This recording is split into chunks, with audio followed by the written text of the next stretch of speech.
আসসালামু আলাইকুম। Recipe by Nahar কিচেনে আপনাদের সবাইকে স্বাগতম। কেমন আছেন সবাই? আশা করছি সবাই ভালো আছেন। তো আজকে আমার ছেলে তার বন্ধু-বান্ধব মিলে সবাই পিকনিক করবে। তো সবাই আবার তারা ৫ জন। তো এই ৫ জন মিলে আবার বাজারে গেছে। বাজারে গিয়ে তাদের পিকনিকে যতটুক লাগবে মশলাপাতি, চাউল সবকিছু তারা নিয়ে আসছে, মুরগি।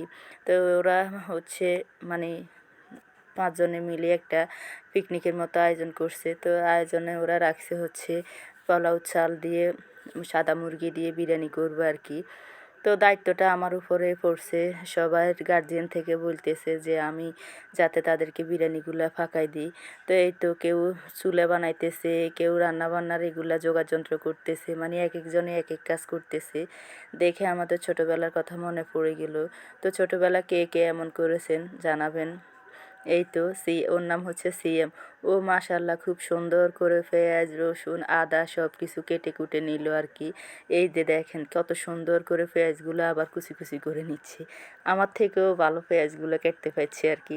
তো তারা করতেছে আর হাসতেছে সবাই, দেখেন তাদের রিভিউ। সিএমও কাটাকুটা করতেছে, আমার নিশা তো টমেটো কাটতেছে, সালাদ করতেছে, তারপরে আফনও সবাই তাদের এই কাজগুলো দেখে আমি নিজেও আবেগে আপ্লুত।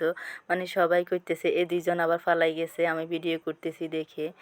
আমার নিহামনি ভিডিও করতেছে আর কি, তাদেরকে সব কিছু টুকিটাকি একটু একটু ভিডিও করে রাখতেছে যে তারা বড় হলেও কখনো দেখতে চাইলে দেখতে পারবে। তো এরকম পিকনিক ছোটোবেলায় কে কে করেছেন? মা বাবাকে ফাঁকি দিয়ে তারা এই পিকনিকটা করতেছে তাদের নিজেদের জমানো টাকা দিয়েই। এখানে আমাদের কোনো সহযোগিতা নেই, তারা নিজেরাই অল্প অল্প করে টাকা জমিয়ে এই পিকনিকটা করতেছে তারা ৫ জন। তো যাই হোক, আলহামদুলিল্লাহ তাদের খাবারটা আমি রান্না করব, আমি রান্না করে দিব সবাইকে।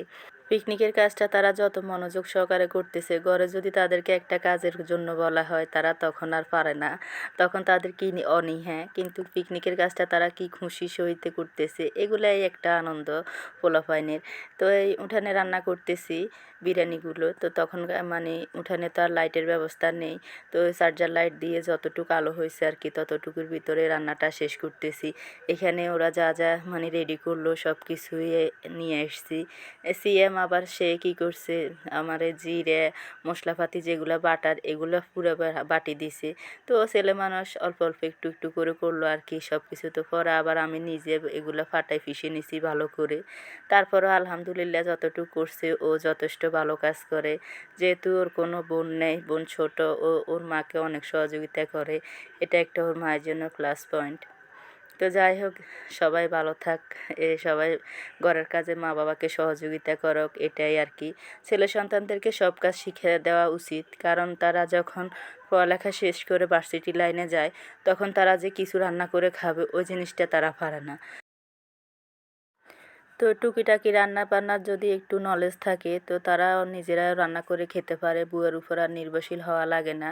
আর যদি রান্নার আয়োজন একেবারেই জানে না, কিছুই জানে না, তাহলে তাদের কিন্তু খাওয়া অনেক কষ্ট।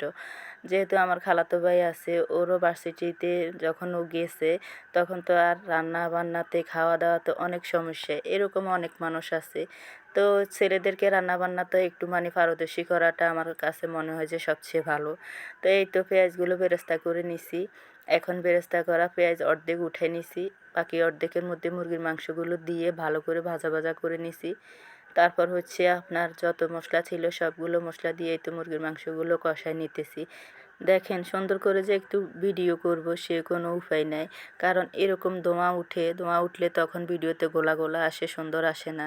তো যাই হোক, মুরগির মাংসগুলো ভালো করে কষানোর পর এখন চালগুলো দিয়ে দিলাম আর কি। তো এইখানে মুরগির মাংস হবে আপনার 2 কেজির মতো, চাউল দিয়েছি 1.5 কেজির মতো। তো যাই হোক, ওরা 5-6 জনে খাবে, তাদের ছোট ছোট ভাই আছে, সবাই মিলে যা খায় থাকে সবাইকে আবার ভাগ করে দিয়ে দেওয়া হবে আর কি। তো এই তো রান্নাটা আমি শেষ করেই নিলাম কথা বলতে বলতে। দেখেন রান্নার কালারটা এত সুন্দর আসছে মাশাল্লাহ। সব কিছু একদম তাজা ফাটাই ফিসা মশলা দিয়ে বিরিয়ানিটা রান্না করছি, এত মজা হয়েছে বিরিয়ানিটা। দেখেন এখন কয়লার উপরে একটু বসায় রাখছি, আর একটু যা সিদ্ধ হোক, সুন্দর হোক, উপর দিয়ে পেঁয়াজ বেরেস্তা ধনিয়া পাতা দিয়ে নামিয়ে নিলাম। দেখেন ঘরে এনে তারপর তাদেরকে আবার পরিবেশন করতেছি। যে বাইরে তো আর খাওয়ার মতো অবস্থা নেই, তো আমার ঘরে তাদেরকে বসাইছি, তারা 5 জন, আবার তাদের ভাইও আছে ছোট ছোট। তো সবাইকে বসাই দিয়েছি, সবাই খাচ্ছে, খেয়ে সবাই খুবই খুশি। মানে তাদের পেট ভরা পর্যন্ত তাদেরকে দিলাম যে তোমাদের পেট ভরে খাও, তারপর যতটুক থাকবে ভাগ করে সবাই আবার নিয়ে যাবে। তো আমিও একটু মুখে দিয়ে টেস্টটা নিলাম আর কি, কেমন হয়েছে রান্নাটা। তো বরাবর সবাই আমার রান্না অনেক পছন্দ করে, এটা শুধু আমার কথা না, যারা হয়তো খাইছেন তারাই জানেন। এই যে দেখেন সবাই খাওয়া নিয়ে ব্যস্ত। তো সবাইকে আবার বলতেছি খাওয়া কেমন হয়েছে, সবাই বলছে আলহামদুলিল্লাহ খাওয়া ভালো হয়েছে। তো ছোটোবেলায় কে কে এরকম পিকনিক করতেন কমেন্ট করে জানাবেন তো। তো যারা এতক্ষণ ধৈর্য ধরে আমার ভিডিওটি দেখেছেন তাদেরকে অসংখ্য ধন্যবাদ। তারা খেতে থাক, আপনারা সবাই দেখেন। এই ধরনের খাবার যদি নিতে চান তো আমার পেজে ইনবক্স করে জানাতে পারেন। তো সবাই ভালো থাকবেন, আল্লাহ হাফেজ।